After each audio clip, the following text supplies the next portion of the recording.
Thank you for the warm introduction. It's a pleasure to be here. Congratulations again to the Hughes family for this award that you've received today. We all appreciate the generosity that you've been able to provide to Mount Carmel, and for us to be able to sit in a place like this is very, to the benefit and the thanks to folks like you who have given so much for us. So since graduating from Mount Carmel in 2011, I've had the opportunity to speak several times to students and family members, but today is very special. Being able to sit at this gala as we celebrate 122 years of Mount Carmel is something I never would have imagined being able to do.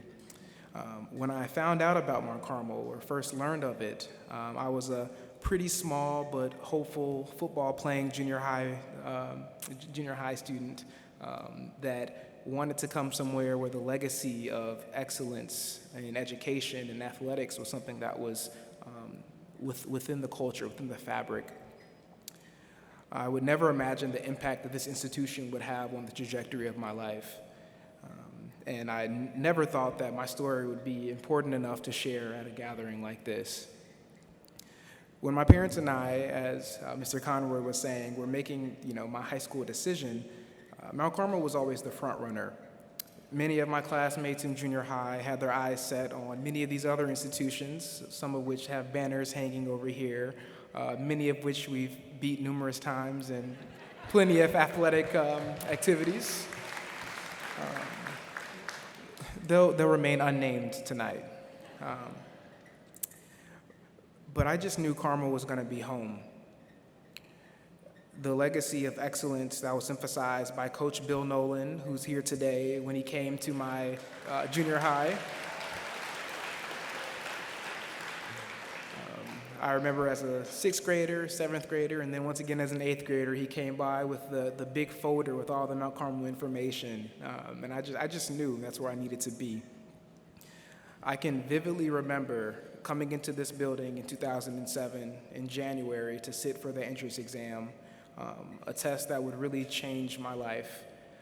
It was a month later that I got the call from Father Carl Markels at the time, as my mother sat just listening in on the phone call when he let me know that I had gotten the 99 on the entrance exam and that I was going to be able to come to Mount Carmel my first year for free.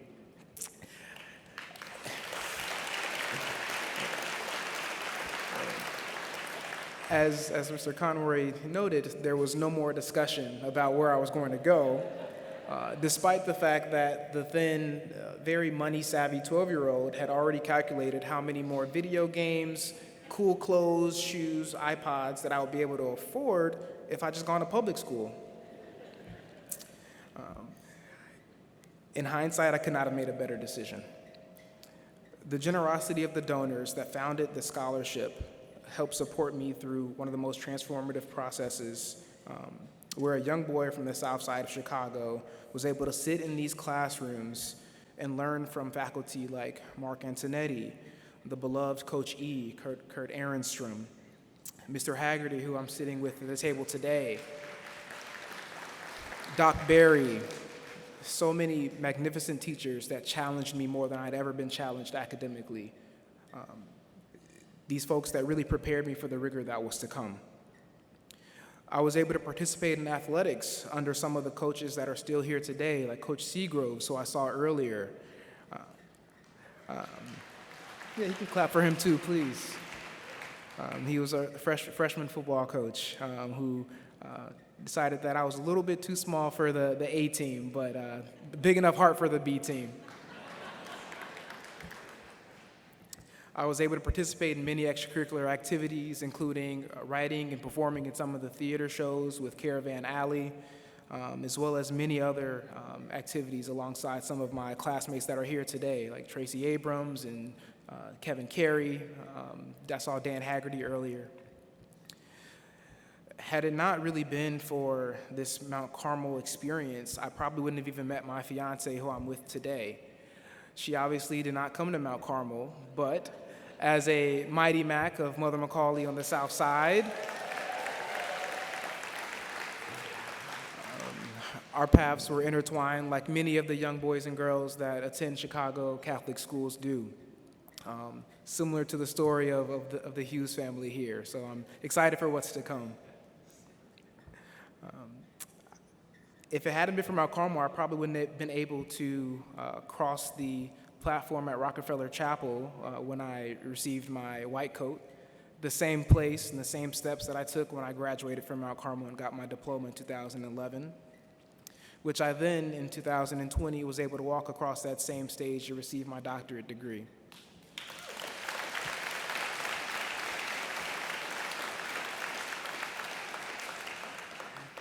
So as a resident now in orthopedic surgery over at Rush, in the clinics we have to be pretty well dressed in order to make sure the patients know that we mean business and represent the department well. But I always make sure that I wear a Bears lanyard to clinic. Usually throws people, off. They're like, why are you wearing a Bears lanyard? Like, are you sure you're a Bears fan? And they just think, oh, he must be from Chicago. Once they realize that, the first question that they ask is, what high school did you go to? I proudly say Mount Carmel, and I get about the same 3 responses almost every time. The first response is, did you play football? The second one is, when did you graduate? And the third one is, my father, son, cousin, uncle, either went to Mount Carmel, is currently going there, or I hope that they go there.